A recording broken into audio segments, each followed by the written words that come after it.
Тінтуір мәтін енгізуге және компьютерді басқаруға көмектеседі.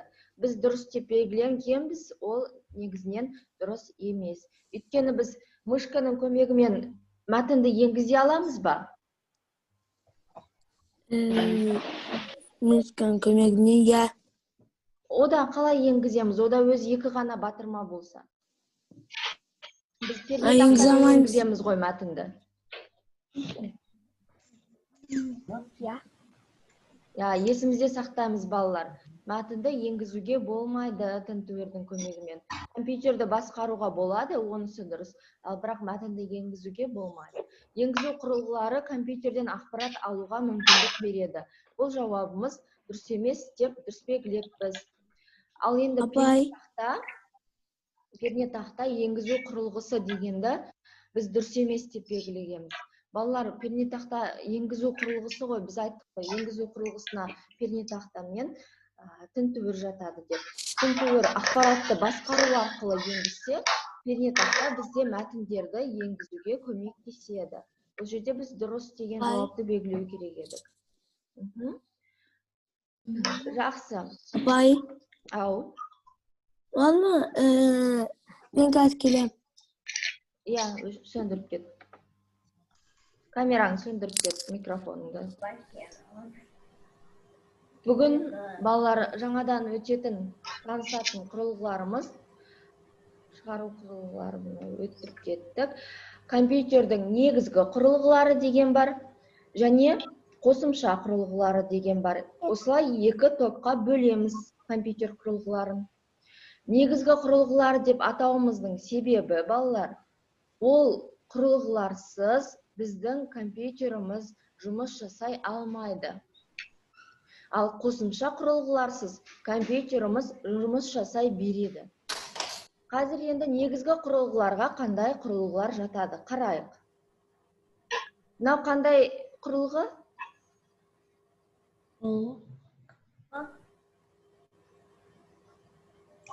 Мынау қандай құрылғы, балалар, атаймыз? Жүйелік блок.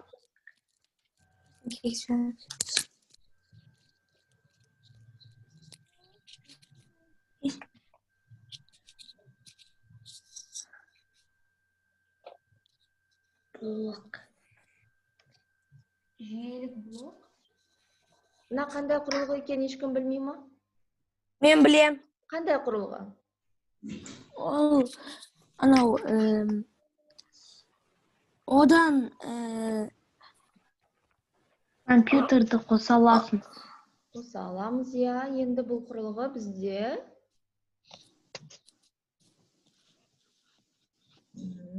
жүйелік блок деп аталады, балалар. Есімізде сақтаймыз. Жүйелік блок.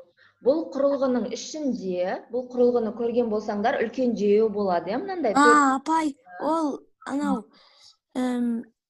процессор ол компьютердің жанында тұратын.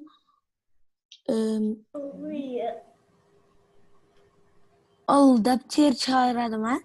Жоқ. Қазір түсіндірем. Міне, балалар, біз жүйелік блок деп мынаны атаймыз, е? Міне, мына құрылғыны жүйелік блок деп атаймыз. Бұл төрт бұрышты коробка сияқты құрылғы негізгі құрылғысы болып саналады. Өйткені бұның ішінде процессор деген ішкі құрылғысы бар. Бұл процессор ішкі құрылғысы компьютердің миы дейді. Адамның ең негізгі мүшесі ол жүрегінен кейін миы ғой. Біздің бүкіл жұмысымызды, есте сақтауымызды осы миымызда жүзеге асырады. Сол сияқты бүкіл компьютерде болып жатқан іс-әрекетті осы процессор, жүйелік блоктың ішінде орналасқан процессор ішкі құрылғысы жүзеге асырады. Сондықтан бұны біз негізгі құрылғыға жатқызамыз. Және жады деген бар. Жады деген ол память, яғни біздің сақтаған заттарымыздың барлығы осы жүйелік блоктың ішінде жадында сақталады. Сондықтан біз жүйелік блокты негізгі құрылғыға жатқызамыз. Келесі, міне балалар, бізде ол екінші негізгі құрылғымыз бұл не? Компьютер. Монитор, балалар. Я монитор. Я әрқайсысын Экраны. бөлек-бөлек атап үйренеміз. Сендер 3-ші сынып болыңдар. Компьютер деген ол барлығы бірге қосылғанда айтылады. Компьютердің құрылғылары бар, олар бөлек-бөлек. Енді монитормен танысамыз. Міне монитор деп аталады. Құрылғы бізде ақпаратты экран басқаруға көмектеседі. Яғни біздің қазір сендер ақпарат алып отырсыңдар ғой, көріп отырсыңдар ғой видеоны, барлығы. Презентацияны көріп отырсыңдар. Ақпараттарың сендерде монитордың бетінде шығып тұрады. Демек, бұл шығару құрылғысы негізгі құрылғы болып саналады монитор. Ары қарай пернетақта құрылғысы да бізде негізгі құрылғыға жатады. Неліктен деп ойлайсыңдар, балалар? Неліктен пернетақта бізде негізгі құрылғыға жатады? Өткені ол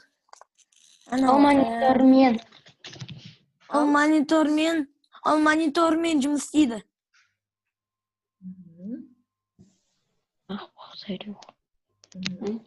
Жақсы балалар, қараймыз. Біз жүйелік блок туралы айттық. Бұл жерде ақпарат сақталады екен, ақпараттар іс-әрекетті болады екен, яғни ақпараттарды біз өзгерте аламыз, соның барлығы іс-әрекет осы жүйелік блокта жұмыс етеді. Ал ақпаратымыз бізде монитордан көрінеді дедік. Ал енді біз ақпаратты енгізуіміз керек қой, мынадан көрініп, жүйелік блоктың ішінде жұмыс жасау үшін біз осы пернетақтаны қолдану арқылы балалар ақпаратымызды енгіземіз. Пернетақтамыз болмаса, ешқандай мыналарда ақпарат болмайды. Міне, пернетақта ол ақпаратты компьютерге енгізуге арналған құрылғы балалар. Осы 3 құрылғыны жақсылап есімізде сақтаймыз. Негізгі құрылғылары жүйелік блок. Одан кейін айта береміз. Монитор, тағы пернетақта. Міне 3 осы негізгі құрылғыны есімізде сақтаймыз. Жақсы, онда біз қосымша құрылғыларға өтейік. Қосымша құрылғыларға қандай құрылғы жатуы мүмкін?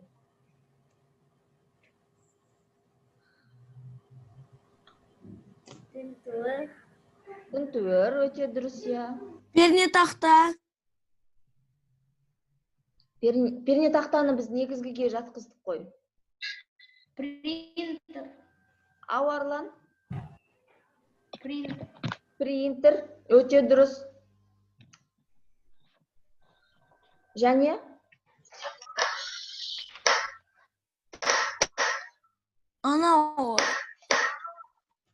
Блок. Жақсы, қазір қараймыз онда. Міне балалар. Бірінші, тінтуір. Біз тінтуірсізде компьютерде жұмыс жасай алады екен. Тінтуірлерің болмай қалса да, біз пернетақтаның көмегімен компьютерді басқара аламыз. Сол үшін тінтуірді біз негізгіге емес, қосымшаға жатқызамыз. Міне. Одан кейін принтер, өте дұрыс. Принтерсізде біздің компьютеріміз жұмыс жасайды ғой, қосылады, ақпаратымыз мониторда көрінеді. Біз пернетақтамен енгізе аламыз. Онда принтердің кейбір қағаз шығаратын кезде ғана керек болмаса, бұлайша осыз біз жұмыс жасай аламыз. Одан кейін балалар, міне, колонка мен наушник, құлаққап, яғни наушникті құлаққап дейміз. Екі құрылғы да бізде қосымша құрылғыға жатады. Бұл құлаққап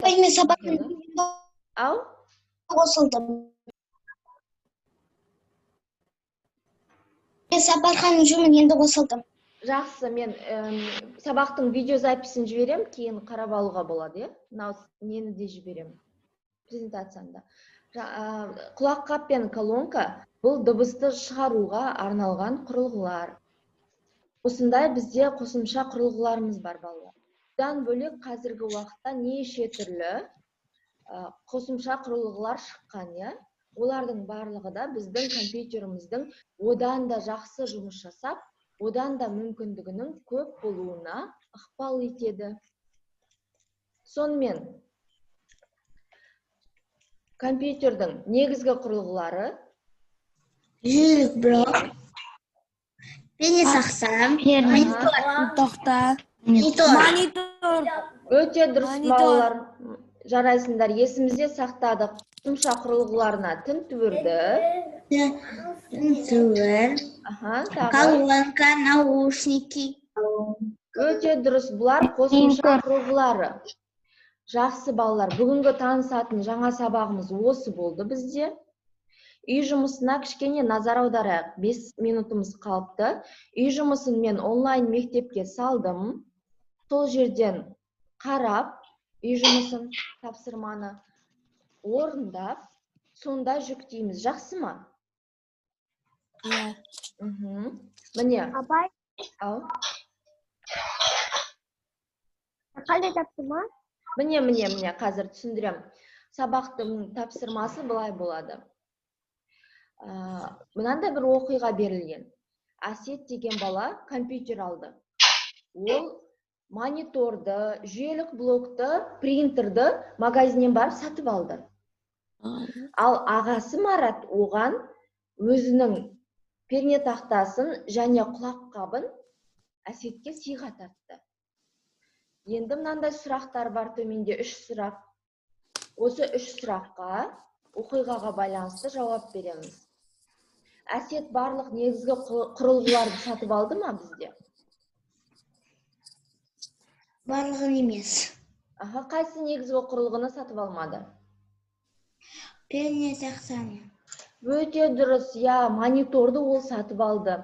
Жүйелік блокты сатып алды. Бірақ мына жерде пернетақтаны сатып алмады. Өте дұрыс. Бізде өзі 3 негізгі құрылғы бар, Екінші сұраққа қараймыз. Ағасы Марат Әсетке қандай қосымша құрылғыны сыйға тартты? Пернетақта. Қосымша құрылғыны.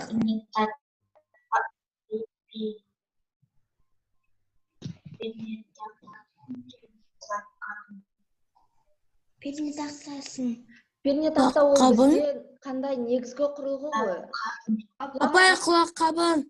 Өте дұрыс, Марат оған құлаққап деген қосымша құрылғыны сыйға тартты. Енді 3-ші сұрақ. Әсет, принтер құрылғысы не үшін пайдаланады?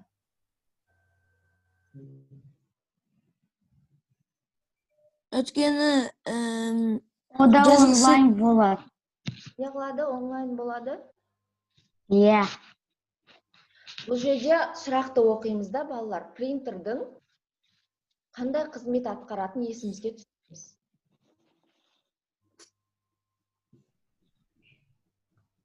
Принтер мен не істей алады, Әсет? Қағаздарды распечатать Қағазға басып шығарады. Нұрасыл, Сапархан, Нұрасыл, өте дұрыс. Әсет принтерді алды, өйткені ол қағаз шығарады принтермен, сол үшін алды. Өте дұрыс, балалар. Бүгінгі сабағымыз түсінікті болды ма? Иә. Қызықты болды ма? Иә. Өте жақсы. Сұрақтарың бар ма? Жоқ. Жоқ. Сұрағымыз жоқ, балалар. Өте тамаша. Бүгін жақсы белсенді қатысқан міне. Балаларға үлкен рахмет. Бізде Алихан, Аянат белсенді қатысты. Нұрасыл, өте жақсы жарайсыңдар. Барлығыңда өте жақсы белсенді қатыстыңдар. Апай, Сендерге үлкен рахмет. дәптерге жазамыз ба? Балалар, мына тапсырманы, мен білім онлайн мектепке де жүктедім. Дәл осыған 3 сұраққа жауапты дәптерлеріңе жазып, сонда онлайн мектепке жүктейсіңдер. Жақсы ма? Суретке түсіріп жүктейсіңдер. Апай, Әсет сол сөздерді дәптерге де жазамыз ба? Жоқ, тек қана жауабын жазсаңдар болады бірден. Бір дейсіңдер да, бірдің жауабын, екі дейсіңдер да, екінің жауабын. Жақсы ма?